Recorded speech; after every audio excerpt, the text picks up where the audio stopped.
start over with my mic on. I'm going to call the Butler Community College Board of Trustees special board meeting to order here at 4:30 p.m. Monday, September 27th in the Dankert Boardroom, and we will start with the Pledge of Allegiance.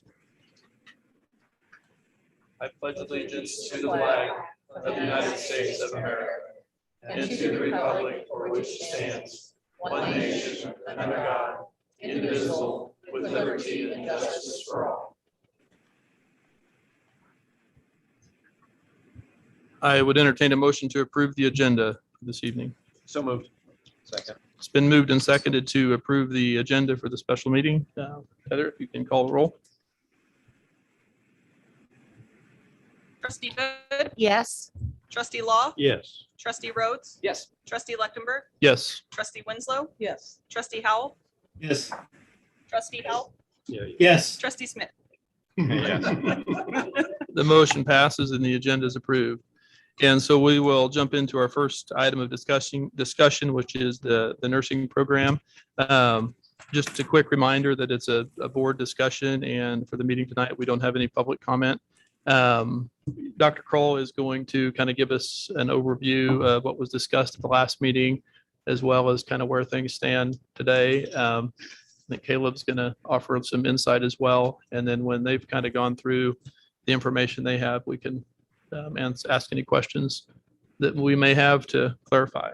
So, Okay. Dr. Kroll, I'll turn it Yep. over to you. Thank you very much. I do want to, I'll go through here and tell you the topics for the conversation tonight.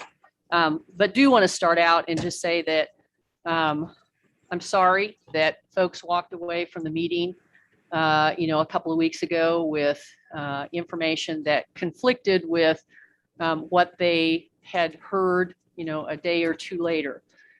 Caleb will provide some insight into that as well. We should have spent a little bit more time at that meeting because it was just part of my president's report. We should have spent some more time at that meeting talking about it and making sure that we were kind of all on the same page when we walked out. And I neglected to do that to make sure that that was happening. But we want to have some discussion tonight and clarify some things and make sure we're all on the same page moving forward and be able to, support our nursing faculty and our nursing students. So just briefly, we want to talk, again, Caleb's going to jump in here and offer some information.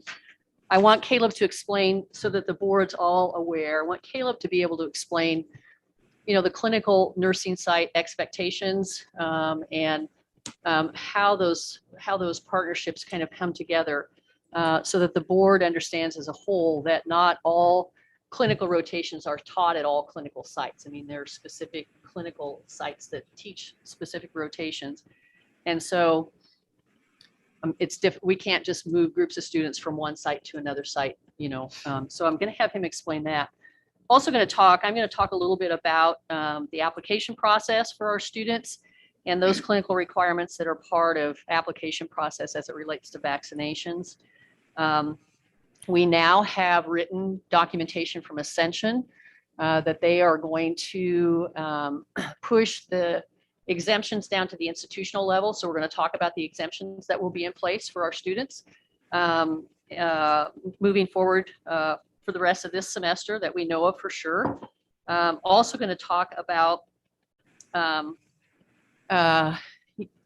what if a student would choose not to be part of that exemption or would have to step away for some reason outside of an exemption, what that would potentially mean for that student and what opportunity they would have to rejoin the nursing rotation. I'm going to talk a little bit about the faculty responsibilities as they relate to clinical responsibilities and expectations for them as far as meeting the clinical requirements.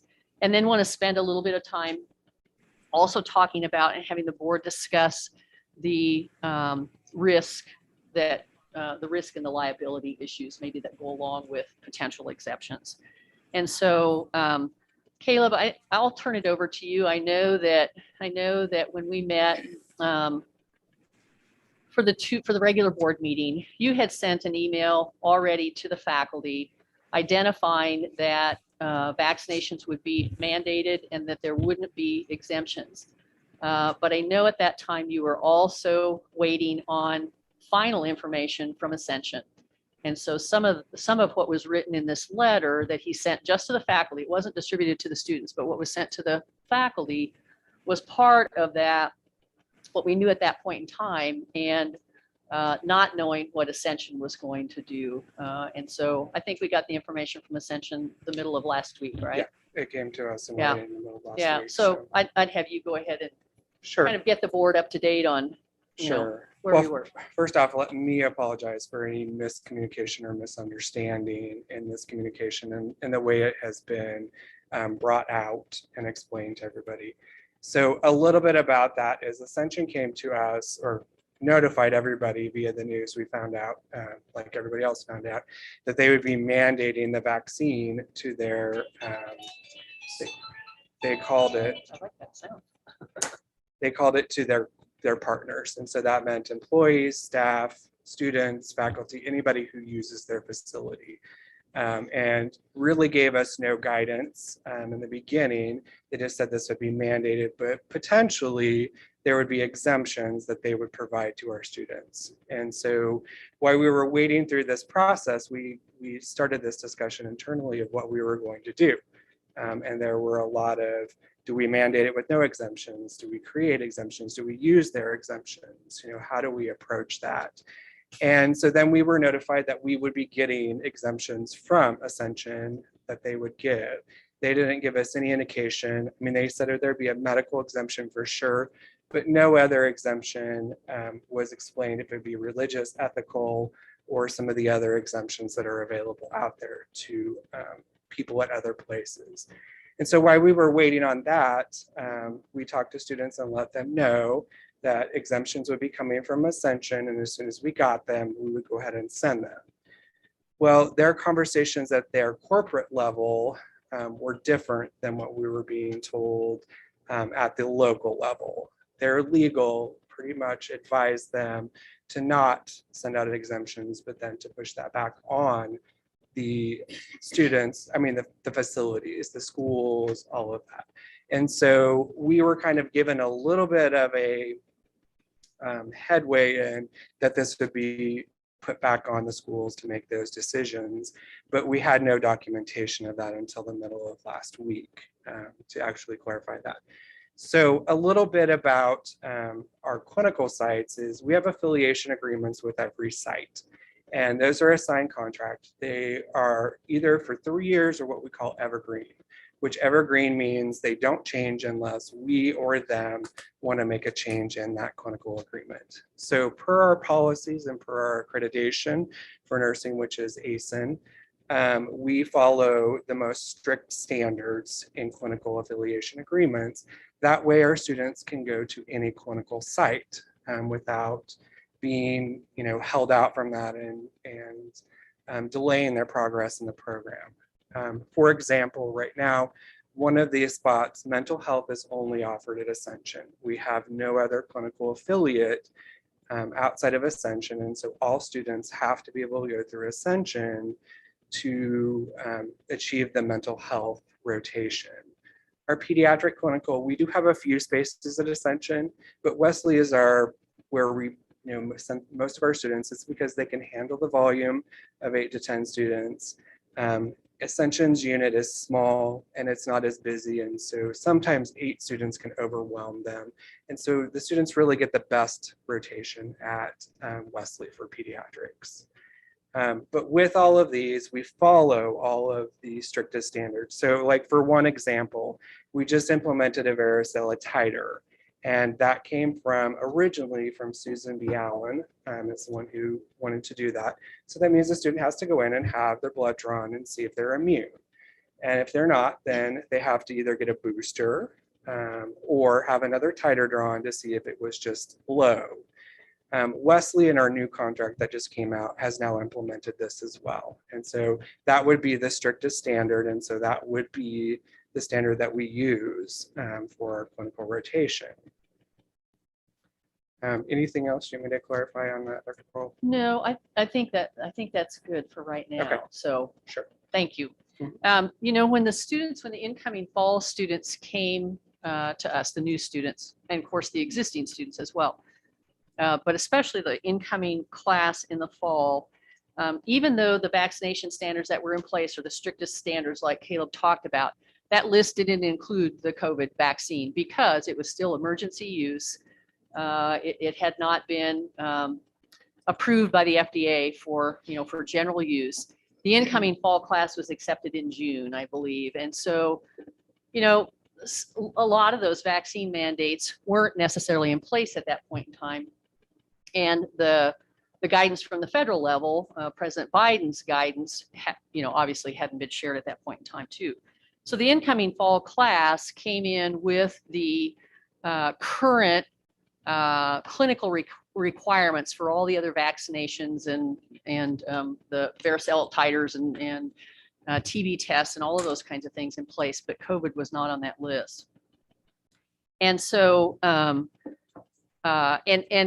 with those clinical requirements then for any of the other incoming classes, they've been able to apply for exemptions, if I understand it correctly, in certain medical situations with those clinical requirements, correct? Okay. So That's those correct. exemptions have been in place in the past for students. So, this is thrown, all kinds of things into turmoil because there's not consistent application. There's not consistent understanding of, what direction to go. Even our clinical sites are not consistent in what they're requiring for their associates and their staff and students and everything else. And as Caleb indicated at the last meeting, Ascension's requiring, Wesley is not. And because Ascension's requiring, that then adds this to that list of strictest requirements and strictest standards. And now that we have that documentation from Ascension that's in writing from them that came last week, we understand clearly that instead of Ascension offering the exemptions, it's going to be the institutions that offer the exemptions to students. They're pushing it down to our level. Now, I polled the community college presidents, and again, to find out what they're doing for their nursing programs, and it's all over the board, And there's not, again, among the community colleges, any kind of consistent approach because it depends on what their clinical sites are requiring, depends on what those institutions are requiring. And so there's not a standard format for how we approach this. Everybody's doing it, based on what their local clinical sites are requiring. And so Ascension has mandated vaccinations, but because they're allowing the exemptions to be pushed down to our level, part of the information that they've sent to us is that if we grant exemptions for medical or religious reasons, then those unvaccinated folks, whether it's faculty or students, will be required to comply with facility protocols that could include additional social distancing, PPE, and regular testing, regular COVID testing. And the wording in the agreement from Ascension says may have to comply. It doesn't say shall, but it says may have to comply. And so those are pieces that are in place that Ascension will decide on their end, but they're allowing us to make those exemptions. And so the deadline for any exemptions and any documentation that we have to send to them is the 12th of November. And so we're going to have to put together that information and get it to Ascension. They won't let anybody in for clinical rotation or anything without the documentation in place to them by November 12th. I have a question. It's a good time. Well, I don't know. I may answer your question for you as I go along here. I don't think so. Did you plan on sending a copy of that Ascension agreement to the nursing students so that they know what is? Yeah, we probably will. It'll probably go along with the other information that we send to students, but we'll get to that, okay? The other clinical sites are still in discussion. We have not heard from any of the other clinical sites about vaccine mandates or anything like that. A lot of them are waiting to see what happens from the federal level with President Biden's mandate and how it potentially is litigated and what happens. But again, because Ascension has the strictest standards, that's going to be rolled into what we do. Butler is going to allow exemptions for contraindicated medical situations and for religious beliefs. So we will be allowing exemptions. We're in the process right now of Caleb has done a lot of research on what that exemption form would look like. There'll be a separate one for medical. There'll be a separate one for religious beliefs. And so he's done a lot of research with his colleagues in nursing to see what's being used. And it'll be finalized sometime soon, I think, but we need Ray to do a final review of it for legal purposes and making sure that all the wording is, appropriate and correct that needs to be in there. And so I'm sort of saying from my perspective that information probably, and those forms probably will be out to students and faculty next week, maybe. I don't know that for sure, but that would be probably a reasonable period of time. That is my hope. But we need to finish up the legal review of that and make sure that, everything's in there that needs to be. Students may still decide that, if they decide that they still don't want to do an exemption or can't be vaccinated, there are some options in place for them to step away from the program if they need to. We would refund their semester's tuition and fees, and they would have an opportunity then to re-enroll within 2 years. Caleb, is that right? They And- have up to 2 years to Yeah. reapply without having to restart the program. Right, and not lose the credits that they've earned. Faculty contracts, because I know that there's some question about faculty. Per our policy, students and faculty have to abide by the same standards, the same clinical requirements and the same standards as far as what those sites require. And so faculty would be able to apply for an exemption as well. Still kind of in discussion this week about how that works, because the faculty contracts include a requirement that 50% of their time is in clinical rotations and supervision teaching clinicals, and 50% is in the classroom in the lab. And so those are pieces in the faculty contract that that the students wouldn't have in their agreements and stuff. And so we're still working through some of those faculty issues, but faculty would be able to apply for those exemptions as well. One of the things that we also need to talk about that I think is important for the board to be engaged in, and certainly need Ray's input, is what allowing exemptions for students or faculty. What kind of risk does that create for the college, and what kind of liability would we have to potentially manage if a student got ill, and for instance, exposed hospital staff or exposed a patient or was sick enough themselves that they couldn't come back to school, or were really from a health perspective impaired in a really devastating way. What kind of risk does that create for the board in allowing exemptions as opposed to not having exemptions, and just saying that that everybody has to be vaccinated? Does that create a situation for us that reduces liability in some sense? And so as we think about that, that's something that I want the board to talk through tonight, because it certainly does potentially have some implications for us as an institution, down the road, I would guess. Caleb, what else have I missed in this before we start to ask some questions and answer some questions, and anything else that you think is pertinent to the conversation at this point in time to share with people? Not that I have on my list. No. Addressing that specific issue, the exemption document will clearly advise the student that there is risk involved in not being immunized against COVID, and that they're making this application with that understanding.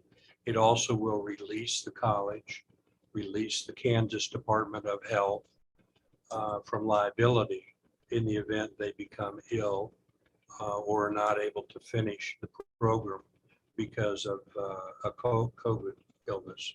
So the exemption itself will include and address those issues. Does it though then protect us from the hospital perspective then as well? If we're the ones that grant that exemption and somebody would get sick at the hospital, does it also protect us from that kind of situation or not? Well, it will address that. Okay. And I guess the question of whether it protects us or not depends upon Well, yeah. the facts. But our hope is that those people who apply, in fact, need the exemption and understand the risks associated with not being vaccinated and release the college and those entities from liability in the event they do get sick. And Caleb, you'll turn those into Ascension. So they've got documentation of those as well, right? That is correct. And the exemption form also will include, because again, this is all in flux. You know, the exemption form will also include language so that students or faculty that submit that and sign that understand that this still may change midstream. There may be a change that will require that exemption to be void. It wouldn't be necessarily something that we would do, but if our clinical sites would make a change or something, you know, happens at the federal level, we will also include some wording in there so that it's, you know, anybody that signs it understands this is how we're moving forward right now, but who knows what's There's gonna, some things to No, some it degree will maybe out of our address in the control. event the facilities Yeah. change their policy yeah, and require vaccination with no exemptions, that makes that exemption null and void. There's Right. nothing a college can do about that. yeah. Good I question, had, Shelby. I had a follow-up specifically on that. I assume if you go into the nursing program, hey, you're going to nursing, you're going to go in the hospital, you're going to be exposed to thousands of people, hundreds of diseases. You understand that and you waive your liability to sue the college.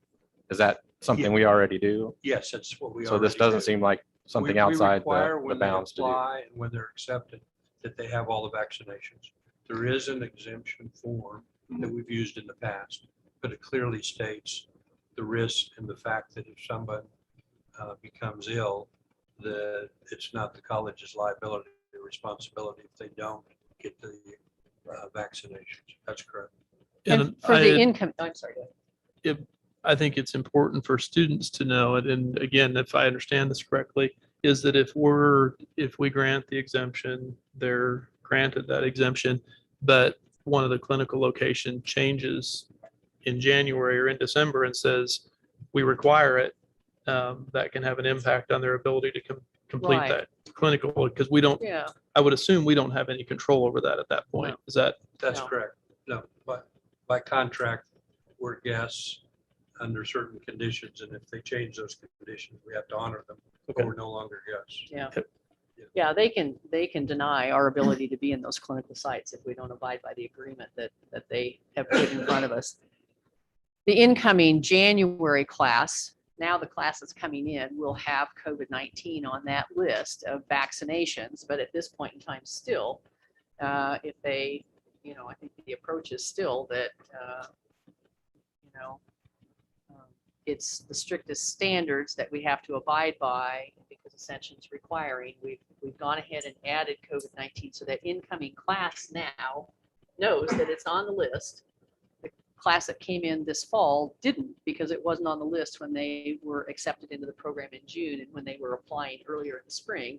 And of course, the current students that were already here wasn't on their mandated list because it wasn't at that point. Okay, I have several questions whenever you guys are finished. go ahead. Okay. I did get several statements from some nurses who all asked to remain anonymous. Now, one of the things that I would like to make on record is that I think it's really awful that a student feels so bullied, and that is my word, no one else's. Feels so bullied that they feel like they have to write something anonymously in secret to some trustee to bring to a meeting and spread because they're so in fear of what might happen to them in the program if it's known who wrote it. You know, that's pathetic. We are not in business to dissuade. We are in business to encourage. So I don't want any argument or any persuasion. I'm just merely making statements that I think it's pathetic, that they don't feel comfortable in speaking or weren't allowed to speak, or that they have to write statements that they have to guard so closely. That's really sad.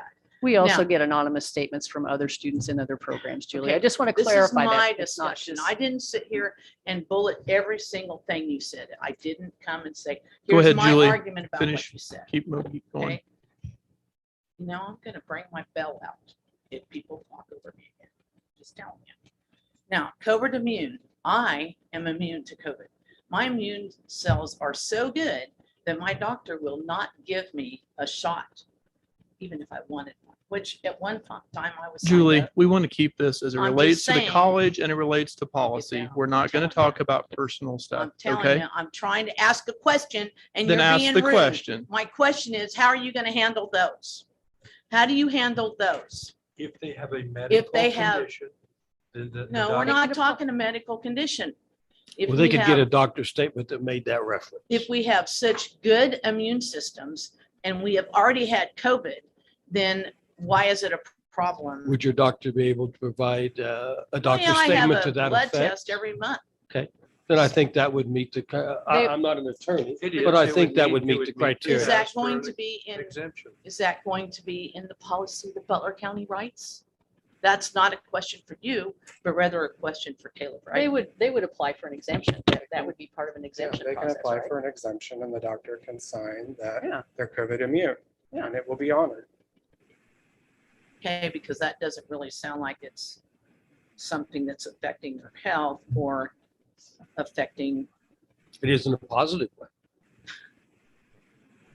just want to make sure. They'll fall in under the Now, the exemption other thing I process. wanted to ask Caleb is if you have several students that have applied for these exemptions and they cannot practice in one clinic, and you have several students that have done their shots and so forth that have been practicing in that clinic that have all these loose rules and so forth, can you trade them? Will you trade them so that they can manage to finish their program? That's. Because that's really important that we figure out how we can make the students succeed instead of make them quit. Caleb, you might Excuse me. just speak to the general, like, I know you said with Ascension, the mental health rotation is they have to Correct. go through Ascension to do that. And my assumption is that you can't complete your nursing rotation without going through the mental health. But you might talk a little bit in detail about how those Sure. rotations work and how easy or hard it is to swap rotations. So with the rotations, we apply every year for our rotations. Most of the time, we do get the same ones back. It just depends on how many other programs are applying at the same time or are standing with that facility. I mean, if we would fall out of good standing with that facility, they could potentially not give us our spots back. So, that's kind of how that works. Addressing the question a little bit about moving students around, it's not our practice to do that because we have over 200 students. And so it's hard to swap them out because our clinical rotations don't run sync. So that means that some students are doing a medical surge clinical rotation, while others are doing peds, while others are doing OB. I understand that. And But so when you can, do you? we try not to. It's Try not the to, best but when you practice. can, and there is a genuine emergency or need, can you do that? And will you do that? That it would have to be on a case-by-case basis is really all I can say on that. Is there And it's the going to only depend person? on the clinical side as well, Right, right? And right. however, and all the other institutions that they Are you have. the only using it. person, Caleb, that they can go to with that request? They can request any of their lead faculty. That request only comes to me if it can't be worked out at the lead level. So And you that's don't his really have a- responsibility as associate dean. You don't Julie. really have a board or a council that it goes to you directly. I have all of the lead faculty who are under me, and I have a chairperson who's under me. And so if it can't be worked out at that level, then it comes to me. Julie, what swap situations are you envisioning? Because what I'm understanding, if I'm hearing things right, given, Oh, hang on, anything, wait long-term a second, appointment, please. You're all somebody big about died, not interrupting. something like that. Wait a second. Let me set the stage for my question. Okay. If I understand this right, every nursing student has to go through Via Christi. because they have to do mental health. And Right. Via Christi is the only provider that does mental health. Swapping them somewhere else isn't going to solve that issue. I agree. Okay, then I guess I'm not following why you're making a big deal out of the swapping or not able to. I just I'm not want to make envisioning a sure scenario that where that's going to come up. we have an exception in the mental health. Yes. But for the rest of the program, it could happen. But it wouldn't matter. Why would you let a nursing student do half of their clinicals when you know up front they can't finish it? You know, Forrest, have you ever had to go to school and work full time and as a family at home and raised by yourself? Because I have, and it's hard. So it might be that something happens to one of your kids and you've got to put them in an institution for a while, or they have to have appointments all the time for a while. And so you have to withdraw like I did What does that During- have to do with COVID vaccinations? during a whether they're master's required? program. And, you know, I'm really glad my university worked with me. So that's what my question basis But was. that's not the scope of the discussion today. We're talking about COVID vaccinations think and exceptions. specifically- Shelby, let Ascension, Forrest, Ms. just a minute, Thompson go ahead. said, You know we what, Forrest? require, we have strictest requirements, but Butler County Community College, you have the ability to exempt. If that's true, and we have the ability to exempt, I think that's kind of a new point right there. My concern is the attitude Yeah. that I feel from the administration and the faculty towards these nursing students. We had a student last year try to get an exemption. They were threatened in an email that was unacceptable from our people. They got it worked out. They got to do the thing. It was great. So now here we are again, the next semester. I think other nurses would have heard of this and expect the same treatment towards them. We're going to get it worked out. And now at the meeting, we got this email from Caleb on the 13th saying the college is mandating vaccines and we'll tell the kids in a little bit. Last time's meeting at 49 minutes and 15 seconds in, Julie, does Butler require vaccines? It was not answered no. We go on to 5132 and Caleb asks, Ascension has no agreement yet. 5149, Wesley right now not mandating, no word on forms of refusal. So we've got just this no specific thing for our students. No, we will work with you as best we can. We did it last year. Da, da, da. I mean, you're telling the faculty they're getting this shot. You're telling the students that night, well, we don't know what we're going to do. Maybe this, maybe that. That's two different stories. And those are not factually equal to me. And Shelby, as a we board member, I explained don't that. appreciate not having all the information. We explained that to you. Caleb and I both explained Julie that. asked 4 or 5 I specific know, questions but trying to get a detailed Shelby, answer. Shelby, if I read that transcript from that meeting, Caleb's answering those questions based on where we were with Ascension and waiting for Ascension to decide whether the exemptions were coming from them or whether they were coming from us. That meeting's also live streamed. None of that information had been shared yet with the students. And so we're trying to be careful because we're waiting on what Ascension was going to tell us to do. We've already explained that. Let's not go back I and understand explaining we it know where we're later. going. We know where we're going moving forward. Right. Let's And have some so- courage as an institution, not wait on everyone else. We're a community college, conservative state. We can use common sense and say, if someone would like exemption, we will work with them. That's what Their we're doctor's doing. That's what we're doing. I know, I'm saying, I want that to be a policy and let's stand behind it. And In- let's. In stand up this for our case, students. in this These people case, that are nurses. are How do taking you more risk than suggest any that of people us. go through and get their mental health rotation? Oh, Ascension, he just said Ascension will allow exemptions. exemptions we- for if medical we and allow it. religious. Well, but Ascension is the only place that does mental health rotations. We don't have any other clinical site that our students can go to get mental health clinical hours. We don't have another site. But we were just told if we allow exemptions, they will allow that. You're talking about two different things.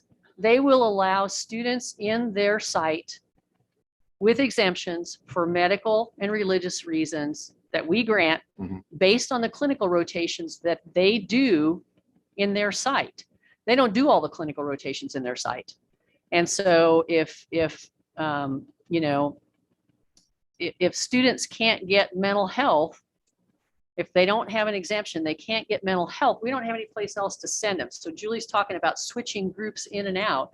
We're going to grant students exemptions. So- Will that exemption not apply to mental health? Well, if they're doing their mental health at Ascension, it will, correct? That's what we're saying. But Julie was asking about switching She was groups in and talking out. about, He was like, if you're using, going to a different hospital, you have a family emergency, is there a possibility that an unvaccinated student can swap places with a vaccinated student not necessarily. to complete their program? it's gonna Do we depend. have the flexibility? Will we work with them? Will we go out of our way to work with them? To do everything we can possible. If there's a weird exception, Well, will we, Do you So expect here a it's a- classmate to do that?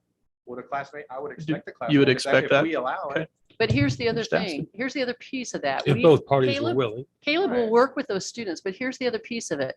Those clinical agreements are set by the clinical site. We can't necessarily say to Ascension, here's what we're going to do if it doesn't fit within that clinical agreement. Okay, I So can understand Ascension that. will have to be, or Wesley would have to be part of that But I think- discussion as I well. think the hospitals as well, who are under threat of losing nurses now that are established nurses that don't want to get a vaccine. If we stand up as a college saying our other nurses coming up feel the same way, some hospitals will have to make exceptions, or some new hospitals will form. It's like, we're a hospital, will be a little more flexible, and maybe a new hospital form. 3,300. I don't know that, I mean, KSBN and ASIN and those accrediting bodies are probably, helping oversee some of this conversation, I would guess, and providing insight.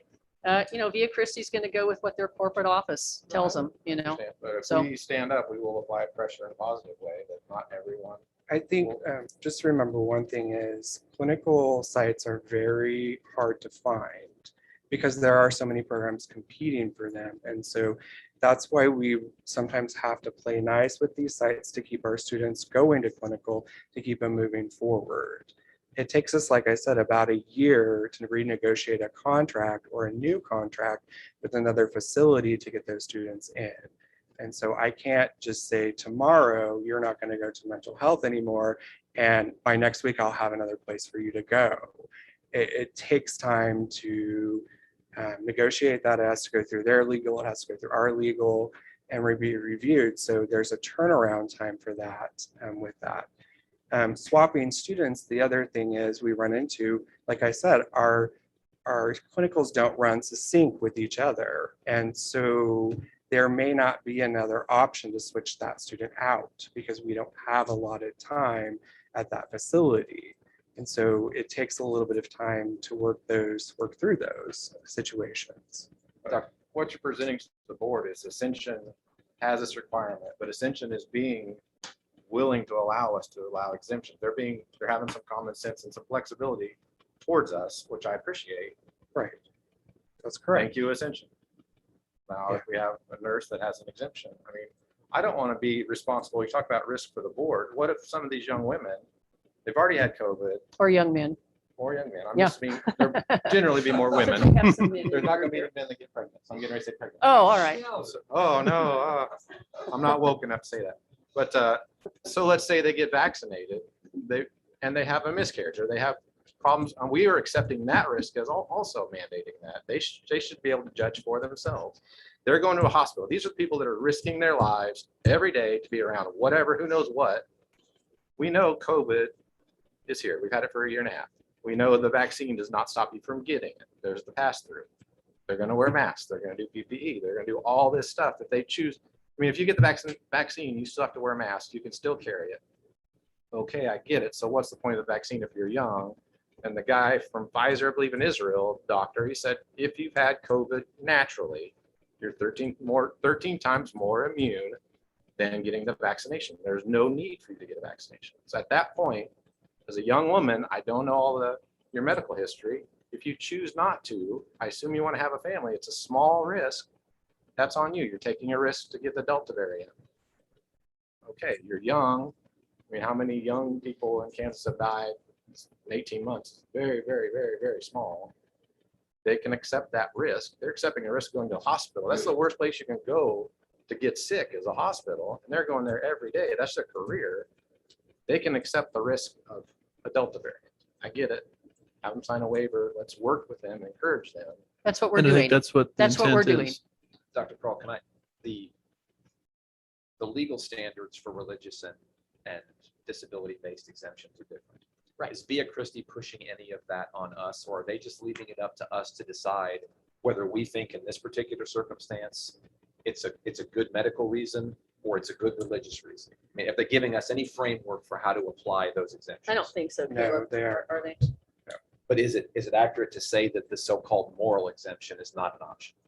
Just because someone philosophically doesn't want to get it, and it's not for medical reasons and it's not for religious reasons, if I understand things right, Via Christi would not accept that, and we would not be able to grant an exemption on that basis. We haven't discussed a moral exemption, so I can't answer that question. Has Via Christi suggested they would accept the moral exemption? To my knowledge, all Ascension has at this time is a religious and a medical exemption. I think your morality could be tied to your religious belief.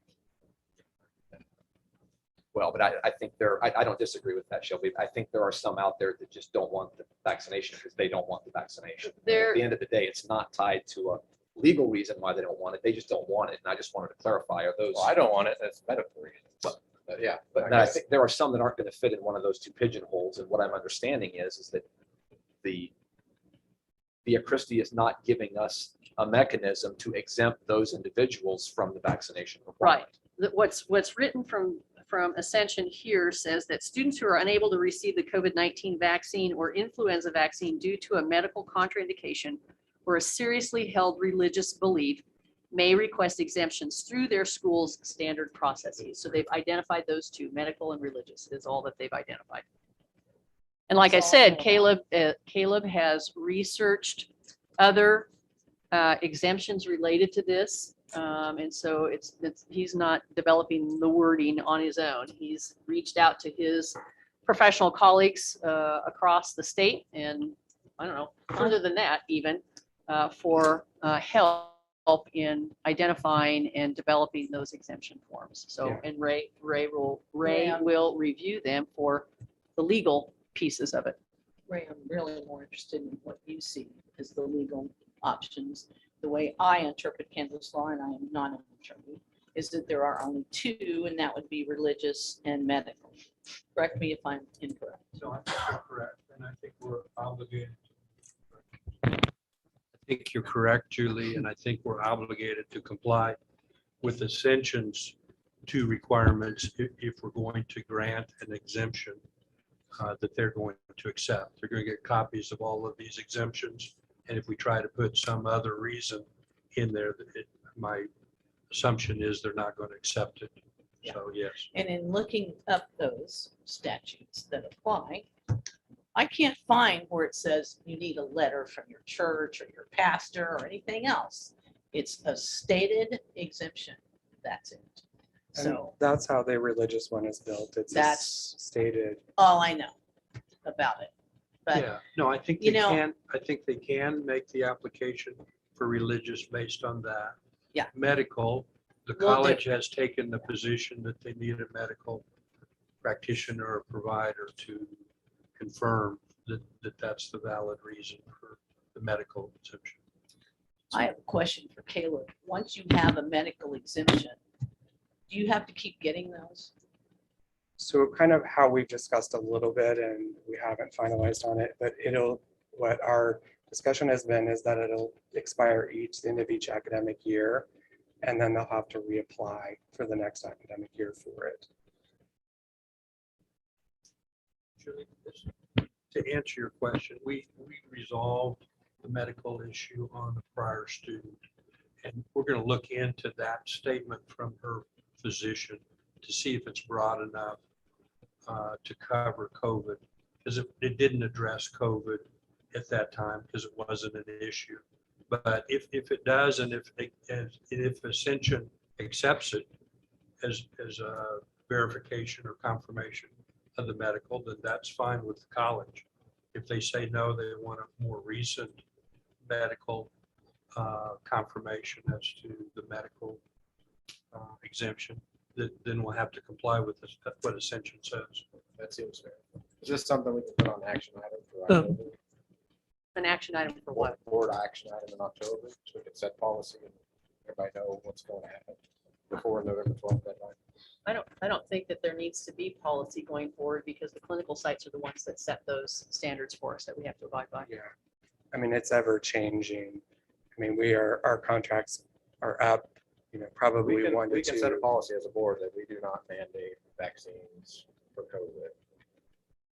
Well, I think we're safer to make that statement because we're not going to mandate Or we college-wide will allow vaccination. exemptions based on this and that for It's- vaccines. I mean, we can make that an action item if we wish. But we couldn't enforce that if Via Christi changed their policy and says But we we're can no longer still going to allow it for recognize, Our faculty and students. not if they No. have to go to. Via Not if Christi. they have No, to I go mean, to just any of in those. general, as an institutional We policy. aren't gonna mandate. I am not going to mandate vaccinations college-wide for faculty and students and staff. We're just not going to do it. I don't think that it needs to be policy. I don't think any of the board wants to do that. And so I'm not sure that we need to have anything in policy because the general consensus right now is, CNA, CMA, nursing homes, nursing students is a little bit different deal, but I don't think any of us want to mandate vaccinations across the board for students and staff and That could employees be and a everybody. policy, a common sense policy stated just like that, and we can all agree on. I don't know why we have to put it in policy when we already all agree to it. Because we've just gone through a month of ambiguity or 2 weeks of students not knowing what's going to happen and nobody can say what we're going to do.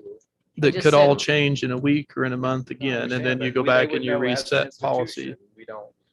We don't do it. If the outside forces that where they work mandate it, that's not us. I mean, it's a separate issue. Because we as a college could have that in our, I mean, you're saying it right now, but we won't do it. But to put it in writing as a policy, I don't see the difference. We're not doing it right now anyway, we're just talking. I'm gonna, Shelby, Mary Mark, or go I'm ahead. not sure what the president's executive orders are going to be ultimately, but he said if you have an employment base of 100 or more, you're required to have vaccinations or testing. And it's being challenged all over America. It Well, is, so we need to absolutely, wait and Julie. see. And so We need to that's wait and not see. going to be resolved. But I mean, that has an effect on what policy the college ultimately would adopt. We have to comply with the federal law, whatever that might be. So. And that wouldn't apply to students anyway, because they're students. not- No, I assume it would apply to faculty, to staff. Mary Martha or Doug, maybe Jim. I don't know if he has been raising his hand. has he? Okay. I don't want to forget about you, Jim, if there's anything you'd like to add. I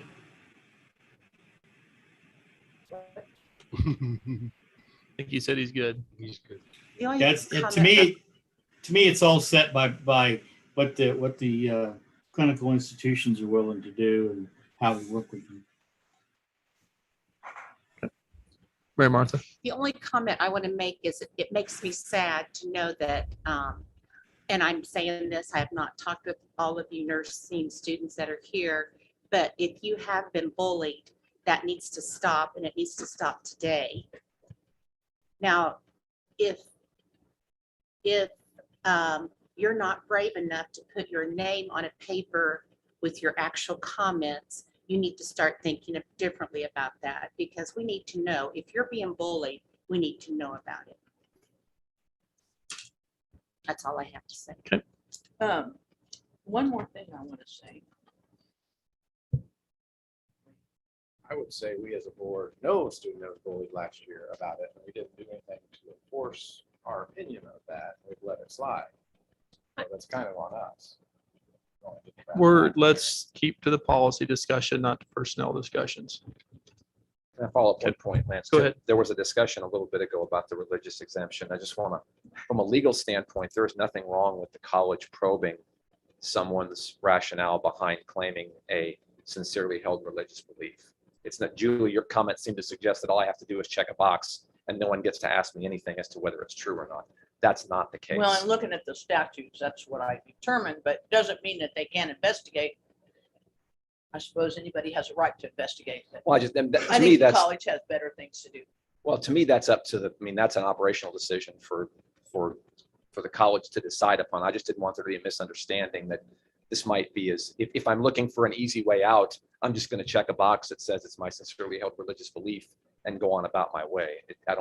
That's not how Via Christi would want us No. to be representing their interests and getting our students to come back there year after year after year. The exemption form is going to include some documentation that they have to provide, some explanation that they have to provide. They can't just check a box and sign their name and go on. There's a couple of questions that they have to answer as part of that exemption.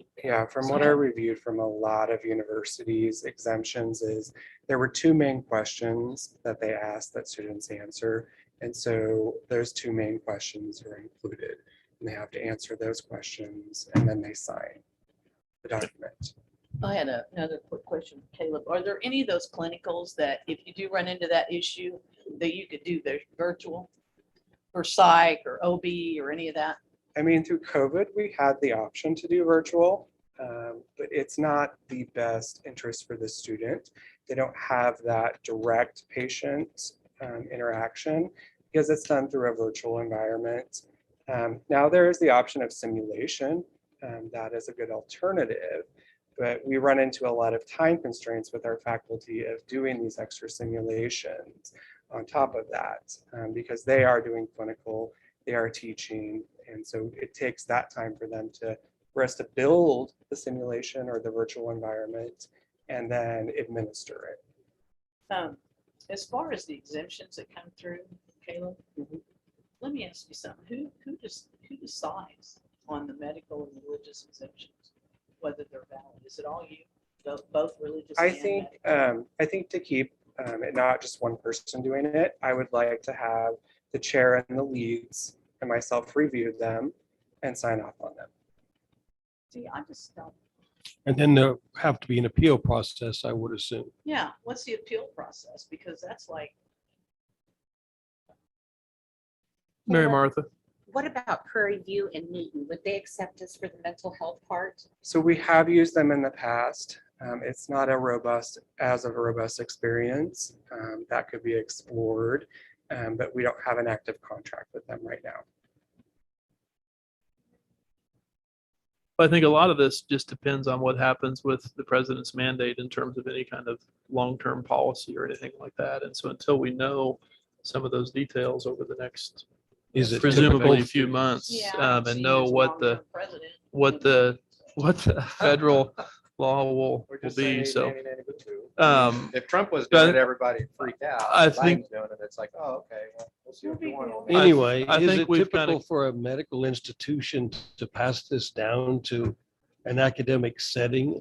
I would think more guidance from people who are medically trained would be more helpful than us trying to wing our way through this. Why didn't the institution dictate those things? I think we were very surprised at that. That was not what I expected from Ascension initially. And so when that came down, we had to go back and re-talk about all of this. I mean, we're not the only school struggling with this discussion. I've talked to Wichita State, I've talked to Newman, and their legal departments are in discussion of what they can do. I know Wichita State has not, as of last week, made a decision on an exemption or not. Their legal is fighting amongst themselves of how they want to handle it. And so all of us that use Ascension facilities are going through this same process of trying to figure out grant exemptions, no exemptions, how they look, what they're worded, and all of that. And so it's across the nation that a lot of Ascension facilities are going through this. Because I anticipate we'll revisit this again as as determinations are made on a case-by-case basis. Sure. Yeah, anybody that you turn down, I would want to review. Anybody that you. I don't know that That's not our. that's role somewhere as a down board. somewhere, but there needs to be an appeal process. And my two cents is I want a nurse or doctor who's willing to stand up to conventional wisdom and say, I don't agree with this. I'm going to say no, recheck your diagnosis. I'm going to stand up and take some arrows and then maybe save someone's life by not just being a sheep and going along with whatever conventional wisdom and not questioning anything because it's science or I mean, I want people that are willing to stand up to be my nurse or doctor and not just do what they're told. So I think we've kind of, yes. Before you leave the issue, just to reiterate, and it's for the students here and online, if you have an issue, you need to bring it to the president of the college to get addressed, or the chairman of the board, and not to the individual board members, because they act as a board not individually.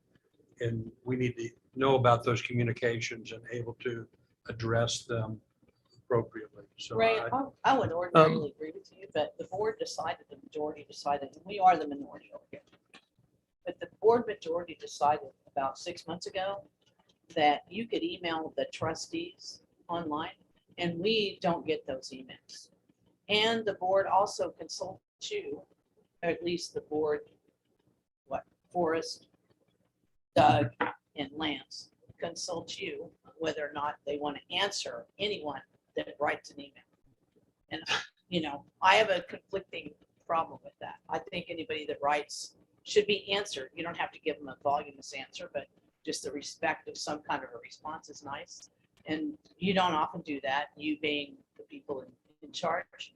So since we don't get those emails, then I'm okay with them emailing direct, and I encourage them to do that. Okay. I don't think they So- have to go to the president. Julie, I'm advising you as a single member of the I board understand that. that you don't have the legal right to answer for the board as a whole. I never or the answer for the board. university. So I'm asking the board members if they get individual communications from the nursing students or any other students, that they share those with the chairman and with the president. And I have, So they can be addressed. and I have. As a publicly elected official, I'm under no obligation to not speak to anyone who wants to speak with me. That's right. If they want, I'm not I've had saying- lunch with teachers and administrators and they just want to say, hey, how's it going? Give me some information. I think what Fine. he's I'm not referring giving them- to Shelby, as we've talked about this before, No, I is that you understand. It's more can't, of a policy. act as an individual board member and No, but they and have operate, access to me as let an me elected finish official. my statement, as it comes, as it's coming from the board as a whole. We Right, make that's two decisions different as a things. whole, exactly. And But me that's as what a he's referring representative, They to. have a right to talk to me, period. Certainly. Along those lines, there were some notifications given to me before the meeting that I'll give to each of the trustees. Again, I would note that they're not dated and signed, and in any sort of public comment session in a meeting, we would ask that people identify themselves, but I am going to distribute them to where people have the information when the meeting's over. So Are those the emails you shared? And these people are not Everybody- Thank you allowed. for- These- we're some not of these allowed were to Some of given- speak. these were handed given to us me just tonight. before. But the thank meeting, you so for sharing I what you asked shared. that the nurses be allowed to speak tonight and I was refused by the chair. It's a special meeting. I The meeting, understand. the agenda doesn't get amended for a You could special have meeting. done it as the chair. It's, Not as Robert's, if we're Yes, following we Robert, can. We're going to If- move on to the next We're item. following We've Robert's covered the rules of nursing order. questions. We can We'll make move on to adjustments the if we cemetery settlement We'll agreement. be I'll back. show you the Um, documentation. Ray, I General, think Julie. you've got some comments on that. It was a question as our last meeting. The cemetery settlement agreement had been reviewed. It was recommended that the board approve it. At the last meeting, there was an issue about the Attorney General doing a further investigation with cemetery and whether they violated any of the Kansas statutes. And so I did contact the Attorney General's office. I spoke with an Assistant Attorney General who indicated, number one, their emphasis was on residents, individuals, and how that affected the consumer protection statutes in the state of Kansas. And so they were searching for a law firm that would investigate that and pursue that claim if it was valid for the benefit of the individual consumer protection constituents. And she explained to me that Butler Community College is a quasi-municipal corporation, did not qualify for that investigation or resolution if there was one. I would move that we approve it as negotiated after reading your stuff. I mean, we don't need to go through the whole thing. Okay, great. I I think just wanted to let you know I I'll did. second. There you go. It's been moved and Thank you, seconded Julie. to approve the cemetery settlement agreement. Any other questions at all? Thanks, Ray, for following up. Thank you, Ray. If not, go ahead and call the roll. Trustee Good, Yes. trustee Law, Yes. trustee Rhodes, Yes. trustee Lechtenberg, Yes. trustee Winslow, Yes. trustee Howell, Yes. trustee Smith. Yes. Motion passes unanimously. We'll move on to the last topic for action, which is the deferred maintenance and renovation projects. And Dr. Kroll, I'll let you kind of speak to that. Last month, we had a topic for action on the board agenda to allow you to approve the bundling of the deferred maintenance projects, to let us move forward with that, and to use a construction manager at risk. We didn't identify who that construction manager at risk, who we proposed to have be the construction manager at risk.